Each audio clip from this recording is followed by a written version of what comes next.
On February 2022, Russia invaded Ukraine. On the battlefield, a war of attrition is taking place along a 1,000-kilometer front line of death and destruction. Beyond it, another struggle is raging, an economic conflict of a ferocity and scope not seen since the 1940s, as Western countries try to cripple Russia's $1.8 trillion economy with a novel arsenal of sanctions. The effectiveness of this embargo is key to the outcome of the Ukraine war.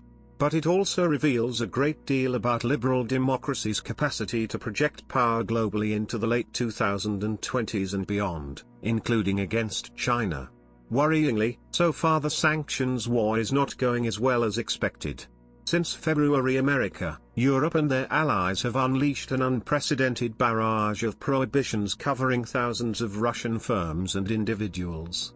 Half of Russia's $580 billion of currency reserves lies frozen, and most of its big banks are cut off from the global payments system. America no longer buys Russian oil, and a European embargo will come fully into effect in February.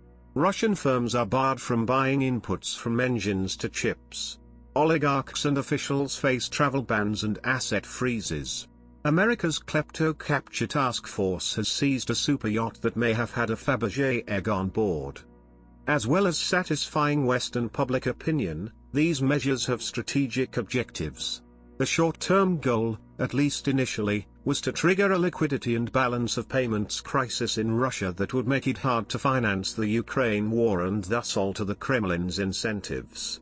In the long run, the intent is to impair Russia's productive capacity and technological sophistication so that, if Vladimir Putin aspires to invade another country, he would have fewer resources to hand. A final aim is to deter others from warmongering. Behind such ambitious goals lies a new doctrine of Western power.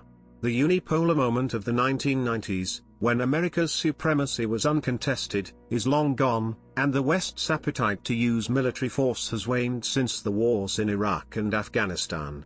Sanctions seemed to offer an answer by allowing the West to exert power through its control of the financial and technological networks at the heart of the 21st century economy.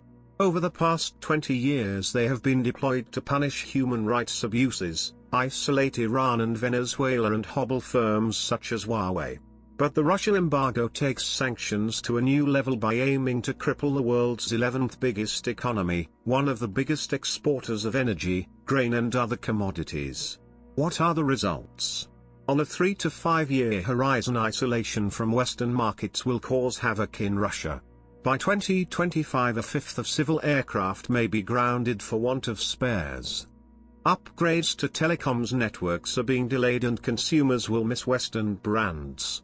As the state and tycoons seize Western assets, from car plants to McDonald's outlets, more crony capitalism beckons. Russia is losing some of its most talented citizens, who recoil at the reality of dictatorship and the prospect of their country becoming a petrol station for China. The trouble is that the knockout blow has not materialized. Russia's GDP will shrink by 6% in 2022, reckons the IMF, much less than the 15% drop many expected in March, or the slump in Venezuela. Energy sales will generate a current account surplus of $265 billion this year, the world's second largest after China. After a crunch, Russia's financial system has stabilized and the country is finding new suppliers for some imports, including China. Meanwhile, in Europe, an energy crisis may trigger a recession. This week natural gas prices rose by a further 20% as Russia squeezed supplies. It turns out the sanctions weapon has flaws. One is the time lag.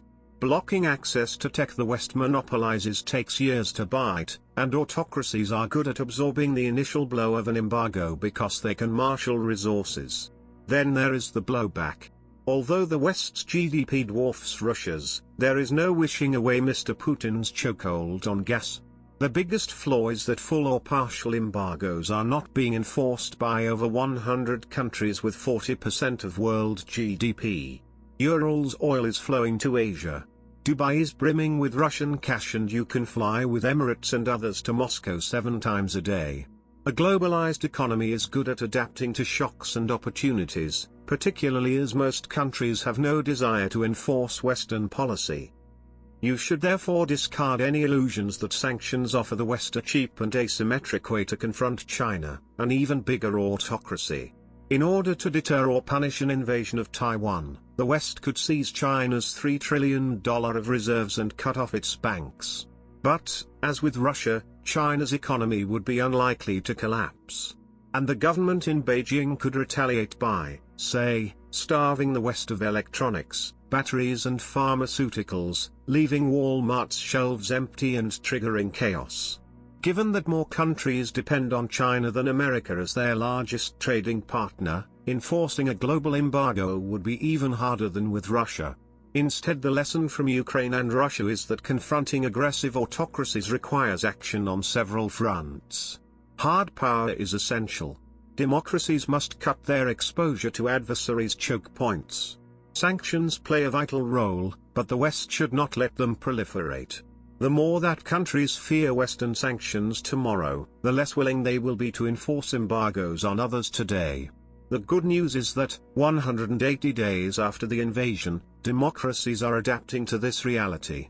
Heavy weapons are pouring into Ukraine, NATO is fortifying Europe's borders with Russia, and Europe is securing new sources of gas and speeding up the shift to clean energy.